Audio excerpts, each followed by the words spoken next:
నమస్తే, welcome to Chandu RK news. నేను మీ ఆదిత్య. ముందుగా బులెటిన్ హెడ్లైన్స్ చూద్దాం. కళ్యాణమస్తు షాదీ తోఫా నిధులు విడుదల చేసిన సీఎం జగన్.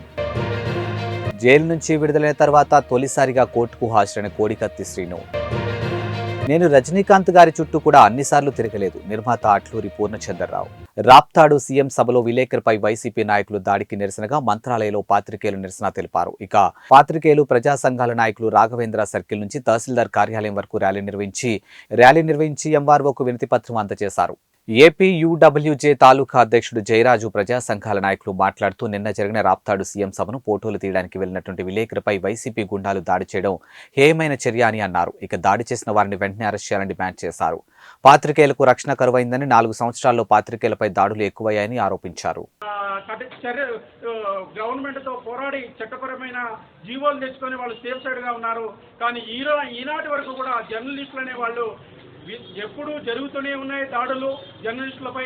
కాబట్టి ఇప్పటికైనా ప్రభుత్వాలు మేల్కొని ఇటువంటి దాడులు ఫ్యూచర్లో జరగకుండా ప్రభుత్వం అయితేనేమి, మరి సెంట్రల్ గవర్నమెంట్లో ఉన్నటువంటి బీజేపీ ప్రభుత్వం అయితేనేమి ఈ సమస్యలను వెంటనే పరిష్కరించి జర్నలిస్టులపై దాడి చేసిన వారిని వెంటనే కఠినమైన చర్యలు తీసుకునే విధంగా ఒక చట్టం తీసుకురావాలని మేము మంత్రాలయం ఏపీ రోజు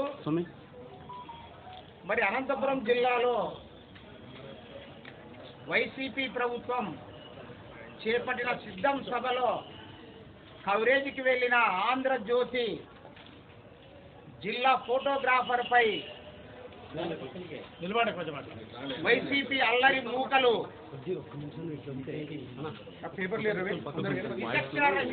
పాలై ఆసుపత్రికి కూడా చూపించుకోకుండా పోలీస్ స్టేషన్ తరలించడం జరిగింది.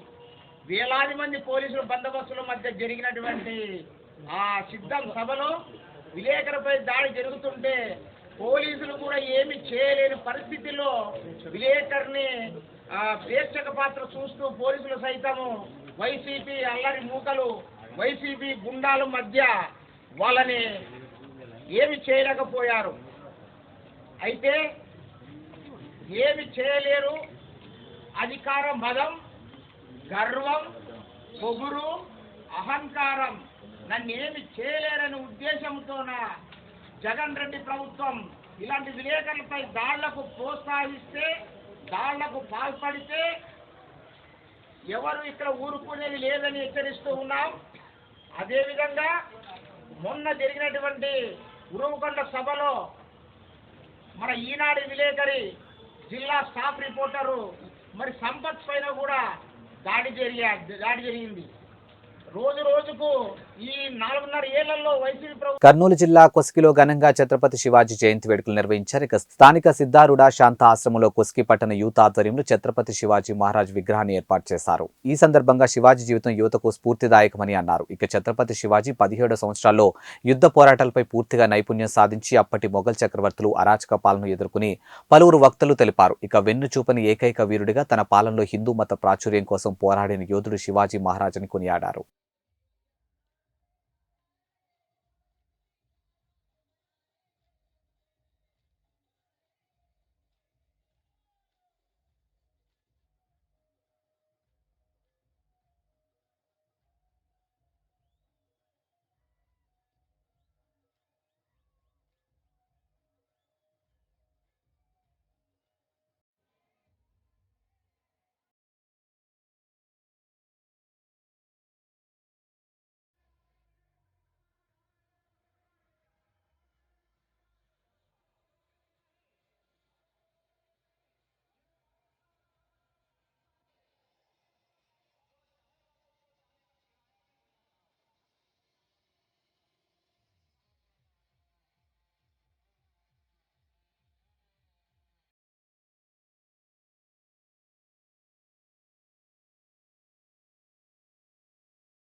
కృష్ణగిరి మండలం అగవెల్లి గ్రామంలో జనసేన పార్టీ నాయకులు జెండా ఆవిష్కరణ చేశారు. ఇక పత్తికొండ నియోజకవర్గం కృష్ణగిరి మండలంలో అగవెల్లి గ్రామంలో పులిశేఖర్ ఆధ్వర్యంలో అంగరంగ వైభవంగా జనసేన జెండా ఆవిష్కరించారు. ముఖ్య అతిథులుగా జనసేన పార్టీ నియోజకవర్గం సమన్వయకర్త సిజి రాజశేఖర్, ఎంబికనూరు నియోజకవర్గం సమన్వయకర్త శ్రీమతి రేఖా జవాజీ, కర్నూలు సమన్వయకర్త షేక్ హర్షద్ పాల్గొన్నారు. ఇక రాష్ట్రంలో జగన్మోహన్ రెడ్డి దేనికి సిద్ధమని ప్రశ్నించారు.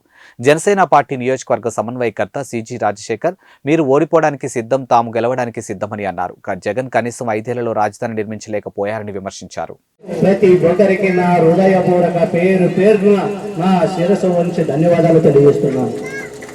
ఎందుకంటే ఈరోజు మనం ఈ సభ ఎందుకు ఏర్పాటు చేశామంటే తెలుగుదేశం పార్టీ, టీడీపీ పార్టీ ఏ విధంగా ముందుకెళ్ళాలి, మనం ఏ విధంగా ముందుకు వెళితే మనం విజయం సాధించగలం, మనం ప్రతి గ్రామంలో టీడీపీ నాయకులు, జనసేన పార్టీ నాయకులు అన్నదమ్ములుగా కలిసి ఒకే కుటుంబంగా చేకూర్చుకొని ఈరోజు ముందుకు వెళ్లాల్సిన అవసరం ఎంతైనా ఉన్నది.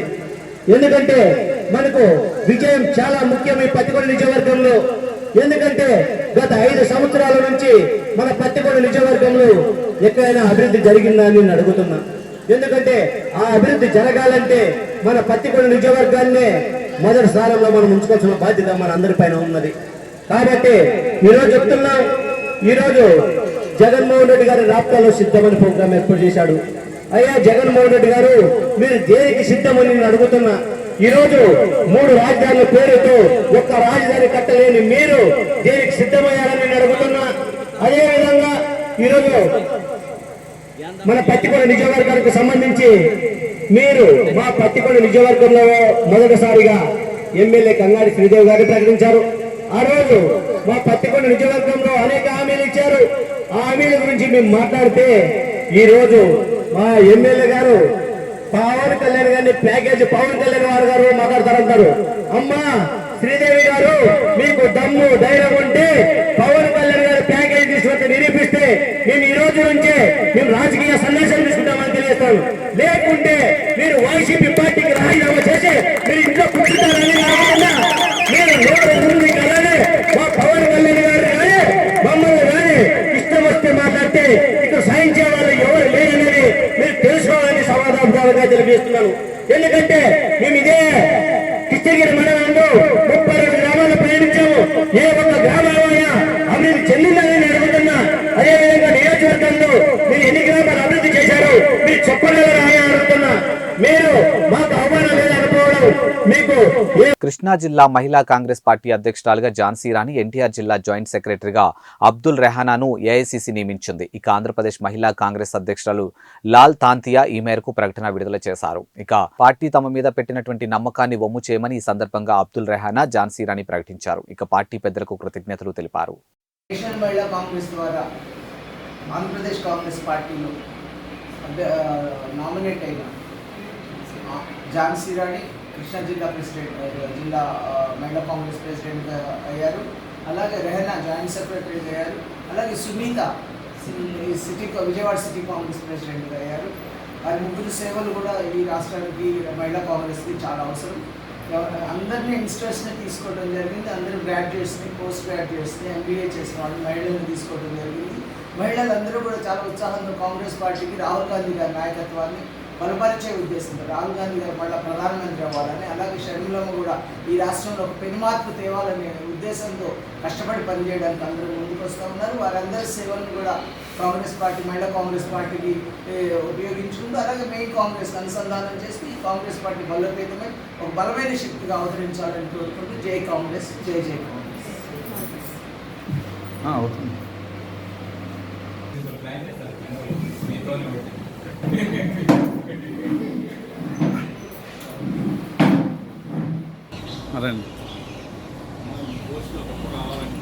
పదవుల కోసం కాదు, పరకాల అభివృద్ధి కోసమే కాంగ్రెస్ పార్టీలో చేరాలని పరకాల మాజీ ఎమ్మెల్యే మొలుగూరి భిక్షపతి అన్నారు. ఇక పరకాల పట్టణంలో స్థానిక ఎమ్మెల్యే క్యాంపు కార్యాలయంలో కాంగ్రెస్ పార్టీలో పట్టణ అధ్యక్షుడు కొయ్యాడ శ్రీనివాస్ ఆధ్వర్యంలో చిట్చాట్ నిర్వహించారు. ఇక కాంగ్రెస్ పార్టీలో చేరినటువంటి పరకాల మాజీ ఎమ్మెల్యే మొలుగూరి భిక్షపతికి కాంగ్రెస్ పార్టీ నాయకులు పుష్పగుచ్చంతో శాలువాతో సన్మానించి సాదరంగా ఆహ్వానించారు. ఇక పరకాల అభివృద్ధి కోసమే తాను కాంగ్రెస్ పార్టీలో చేరానని, తన పదవుల కోసం పార్టీలో చేరలేదని మాజీ ఎమ్మెల్యే మొలుగూరి భిక్షపతి అన్నారు. ఇక తెలంగాణ ముఖ్యమంత్రి ఉద్యమకారులకు న్యాయం చేస్తున్నాడు. అందుకోసమే నాతో పాటు ఉన్న తెలంగాణ ఉద్యమకారులందరూ కాంగ్రెస్ పార్టీలో చేరేందుకు సుముఖంగా ఉన్నారని అన్నారు.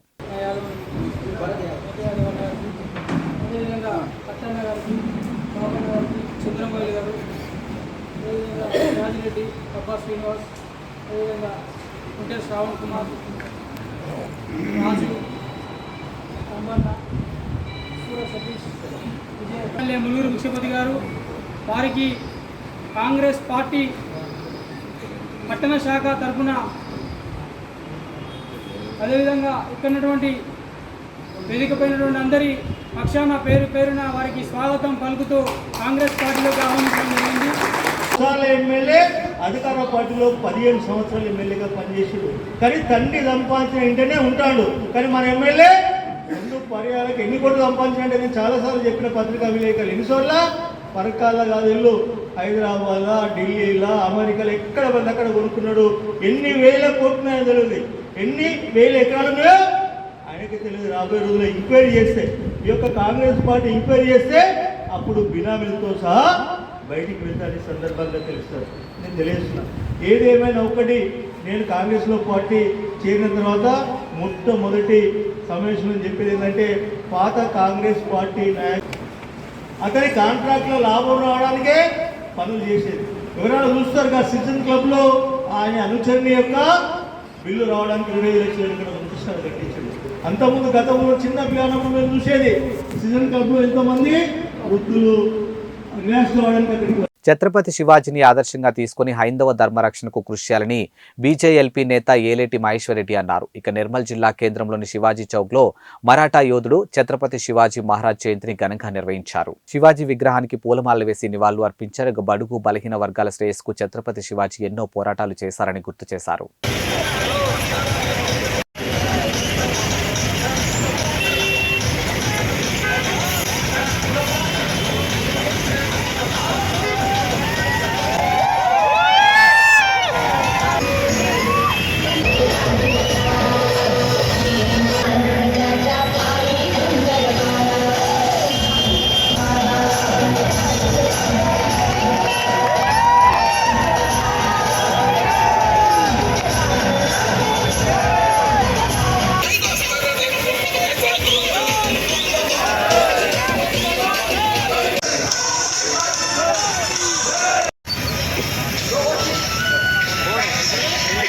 ప్రజల్లోకి వెళ్లి ఓటు వేయమని అడిగే దమ్ము చంద్రబాబుకు ఉందా అని వైఎస్ఆర్సీపీ ప్రధాన కార్యదర్శి ప్రభుత్వ సలహాదారులు సజ్జల రామకృష్ణారెడ్డి నిలదీశారు. ఇక అధికారంలోకి రానని తెలిసి ఎన్ని ఛాలెంజ్లైనా చేస్తారని మండిపడ్డారు. సీఎం జగన్ ను తిట్టడం తప్పితే చంద్రబాబు ఏదైనా మాట్లాడుతున్నారా అని మండిపడ్డారు. ఇక తన పాలనలో ఇది చేశా అని చెప్పుకునేందుకు చంద్రబాబుకు ఏదైనా ఉందని సూటిగా ప్రశ్నించారు. ఇక 14 ఏళ్లు సీఎంగా ఉండి చంద్రబాబు ఏం చేశారని అన్నారు. ఇక మేనిఫెస్టోలో ఇచ్చినటువంటి హామీలను తాము అమలు చేశామని సజ్జల చెప్పారు. ఇక చంద్రబాబు సవాల్కు తాము సిద్ధమని అన్నారు.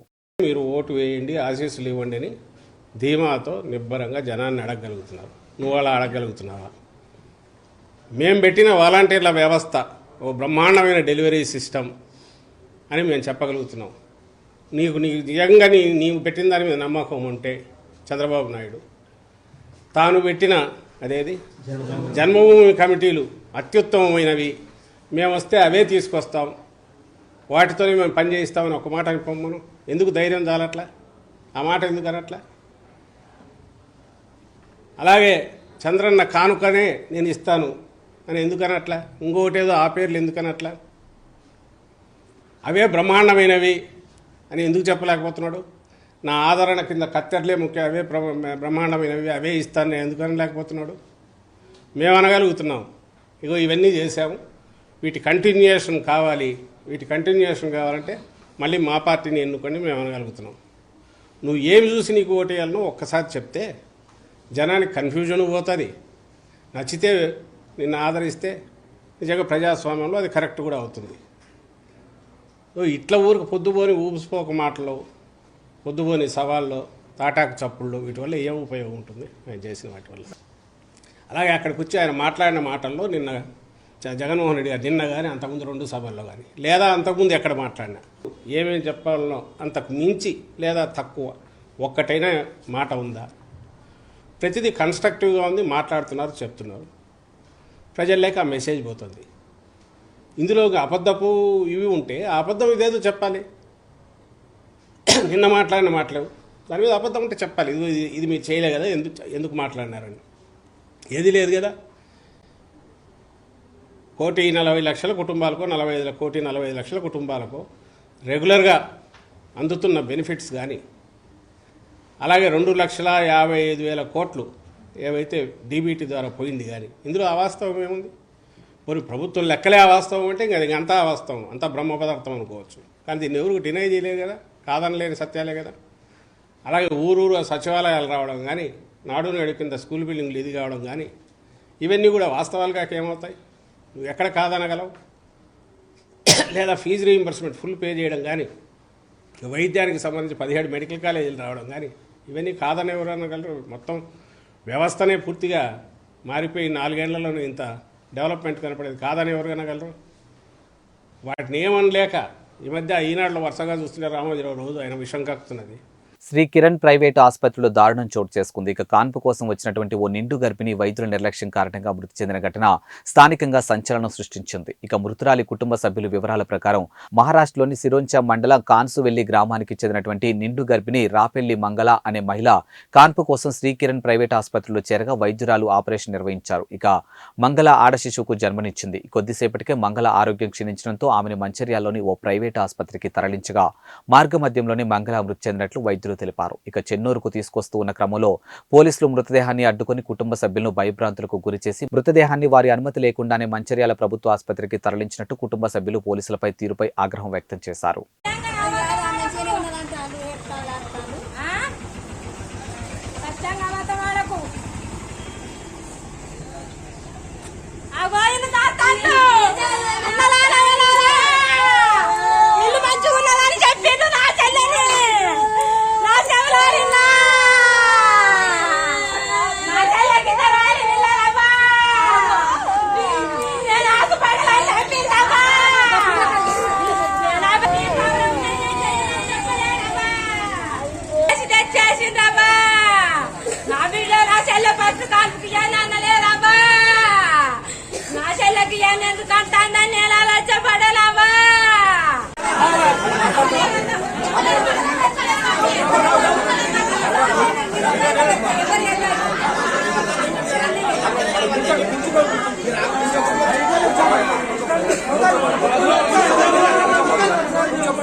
కొమరం భీం ఆసిఫాబాద్ జిల్లా సిర్పూర్ నియోజకవర్గంలోని బెజ్జూర్ కౌటాల చింతల మానేపల్లి మండలంలో ఇసుక దందా జోరుగా కొనసాగుతోంది. ఇక కౌటాల మండలంలోని తాటిపల్లి గ్రామ సమీపంలోని వార్దా నది మత్తంపేట్ వాగు చింతల మానేపల్లి మండలం డబ్బా దరంపల్లి వాగులో నుంచి పట్టపగలే యథేచ్ఛగా ఇసుక దందా కొనసాగుతోంది. బెజ్జూర్ మండలం కుస్నాపల్లి, నాగుల్వాయి, కొత్తగూడ, బారెగూడ, మార్తాడి, రుద్రాపూర్, ముంచంపల్లి వాగుళ్ల వందల సంఖ్యలో రాత్రింబవళ్లు ఇసుక మాఫియా కొనసాగుతుంది. ఇక ట్రాక్టర్ల ద్వారా వాగుల్లో ఇసుక తోడుకుని పోవడంతో భూగర్భ జలాలు అడగంటిపోయి నీళ్లు దొరకని పరిస్థితి నెలకొందని గ్రామస్తులు ఆవేదన వ్యక్తం చేస్తూ ఉన్నారు. ఇక ఒక్క ట్రాక్టర్ 1,500 నుంచి 2,000 వరకు ట్రాక్టర్ యజమానులు డబ్బులు తీసుకుంటూ ఉన్నారు. ఇసుక దందా అంతా ప్రధాన రోడ్డు గుండా జరుగుతున్నప్పటికీ అధికారులకు కనిపించడం లేదా అని స్థానిక ప్రజలు వాపోతూ ఉన్నారు.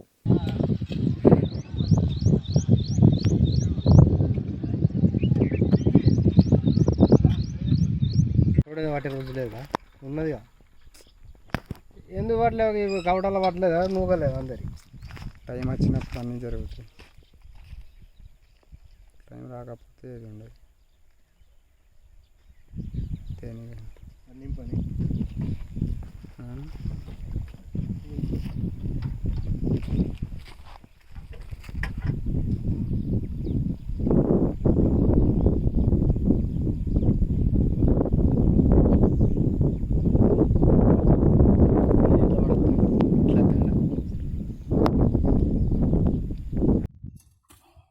బండి ఇడికి వస్తాను కదా బైక్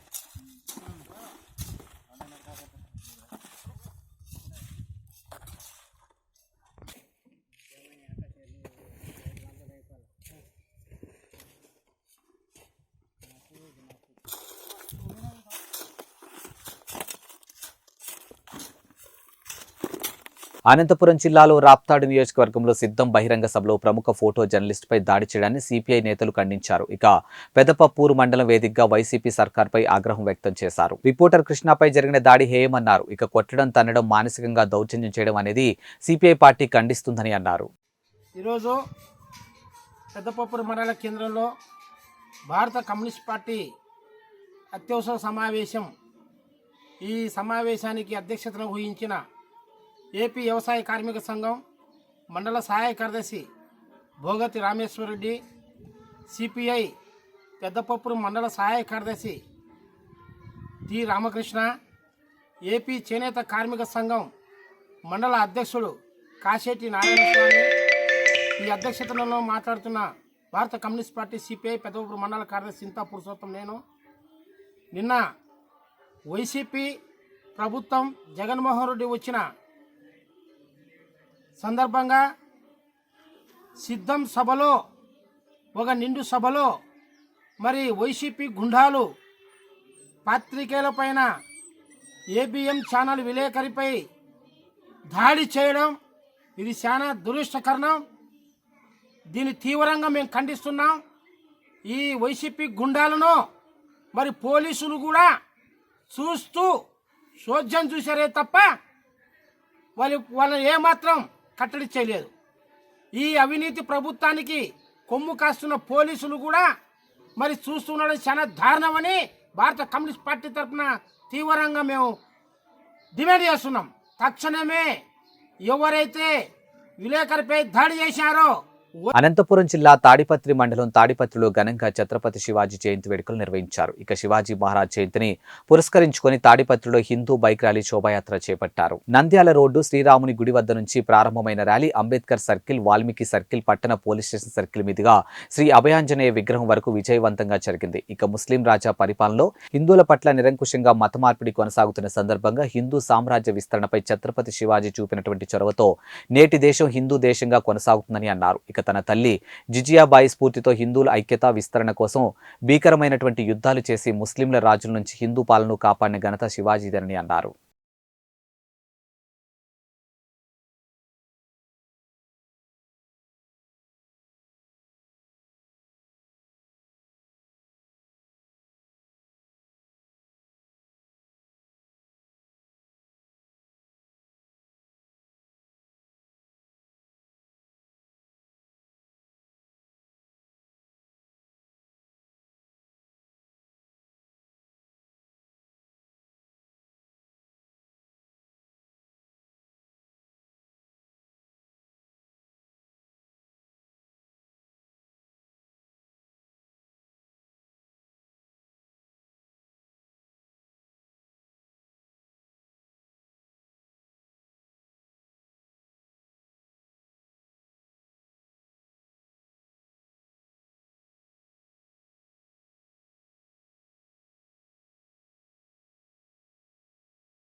అనంతపురం జిల్లా పెదపప్పూరు కేంద్రంలో సమీక్ష సమావేశం జరిగింది. ఇక ఏపీ చేనేత కార్మిక సంఘం జిల్లా ఉపాధ్యక్షులు చింతా పురుషోత్తం ఈ సమావేశంలోనూ పాల్గొన్నారు. ఇక ఆంధ్రప్రదేశ్లోని చేనేత కులాల వారు సుమారు 45 లక్షల నుంచి 50 లక్షల వరకు ఓటర్లు ఉన్నారని అన్నారు. వీరిలో చేతి వృత్తిపై ఆధారపడి జీవిస్తున్న వారు 3 లక్షల వరకు ఉన్నారని అన్నారు. ఇక వీరిలో నిరుపేద కార్మికులు ఉన్నారని, వారికి సొంత ఇండ్లు లేక, సొంత మగ్గం లేక మగ్గం షెడ్లో కూలికి వెళ్తూ జీవనం సాగిస్తున్నారని తెలిపారు. ఇక గిట్టుబాటు ధర లేక, చేసిన అప్పులు తీర్చలేక ఆత్మహత్యలు చేసుకున్న కార్మికులు మరెందరో చేనేత కార్మికులు ఉపాధి లేక ఇబ్బందులు పడుతున్నారని చింతా పురుషోత్తం అన్నారు. ఈరోజు పెద్దపప్పూరు మండల కేంద్రంలో ఏపీ చేనేత కార్మిక సంఘం సమీక్ష సమావేశం మీడియా ద్వారా మా ప్రధానమైన డిమాండ్, ఈ రాజకీయ నాయకులకు ఒకటే డిమాండ్ చేస్తున్నాం. చేనేత కార్మికులు దాదాపు 45 లక్షల నుండి 50 లక్షల వరకు ఓటర్లు ఉన్నారు. అయితే ఏ రాజకీయ పార్టీ కూడా చేనేత సమస్యలపైన దృష్టి పెట్టుకొని వాళ్లకు రావాల్సిన పథకాల గురించి కూడా వాళ్ళ మేనిఫెస్టోలో మా ప్రధానమైన డిమాండ్లు కూడా నమోదు చేయాలి. ప్రజలపైన ఓటర్లపైన అడగడానికి వస్తే ప్రధానమైన మా డిమాండ్లు ఒకటే చెప్తున్నాం. ఈ రాజకీయ పార్టీలకు 11 రకాల రిజర్వేషన్ చట్టాన్ని పగడబందీగా అమలు చేయాలి, చేనేతకు గిట్టుబాటు ధర కల్పించాలి, నేసిన నేత చీరలు ప్రభుత్వమే కొనుగోలు చేయాలి, సపరేట్గా ఒక నియోజకవర్గానికి నేత బజార్లు కూడా ఏర్పాటు చేయాలి, చేనేత ముడి సరుకులు సబ్సిడీ రాయితీ కింద ప్రభుత్వమే కొనుగోలు చేసి చేనేత కార్మికులకు ఇవ్వాలి. అలాగే చేనేత కార్మికులకు సొంత ఇల్లు లేని వాళ్లకు 2 సెంట్లు ప్రకారంగా స్థలం ఇచ్చి ఇల్లు నిర్మాణించి ఉచితంగా ఇవ్వాలి. అలాగే చేనేత కార్మికులకు సపరేట్గా కార్పొరేషన్లు కానీ నేత బజార్లు కానీ ఏర్పాటు చేయాలి. ఈ రాష్ట్ర ప్రభుత్వం ఏ ప్రభుత్వాలు కూడా అధికారంలోకి వస్తే చేనేత కార్మికులను పూర్తిగా వాళ్ళ సమస్యలు ఏమాత్రం పట్టించుకున్న పాపానే పోలేదు. ఇప్పటికైనా రాజకీయ పార్టీలకు మేము ఒకటే డిమాండ్ చేస్తున్నాం. చేనేత కార్మికులకు 45 సంవత్సరాలు పూర్తి అయిన వాళ్లకు చేనేత పింఛనీలు మంజూరు చేయించేలా డిమాండ్ చేస్తున్నాం. ప్రతి చేనేత కార్మికులకు మరి ప్రభుత్వమే వాళ్ళకి ఆరోగ్యం బాగాలేకుండా ఉన్న ప్రభుత్వం తరపునే ఉచిత వైద్యం చేయాలి. చేనేత కార్మికుల పిల్లల చదువులు కూడా పూర్తిగా నాణ్యమైన చదువు చదివించాలని ఈ రాజకీయ పార్టీలకు ప్రధానమైన మా డిమాండ్ వినిపిస్తున్నాం. ఏది చేనేత కార్మికులు ఎవరైతే ఏ రాజకీయ పార్టీ వాళ్ళు పట్టించుకోలేదో వాళ్ళపైనే మా పోరాటం. చేనేత కార్మికులందరూ వేగమవుతాం. మా సమస్యలు ఎవరైతే మాట్లాడకపోతే నిలదీస్తామనేది కూడా మేము ఈ సమావేశంలో ఇవి వాల్టి బులెటిన్ అప్డేట్స్. మరో బులెటిన్తో మళ్ళీ కలుద్దాం. అంతవరకు సెలవు. నమస్కారం.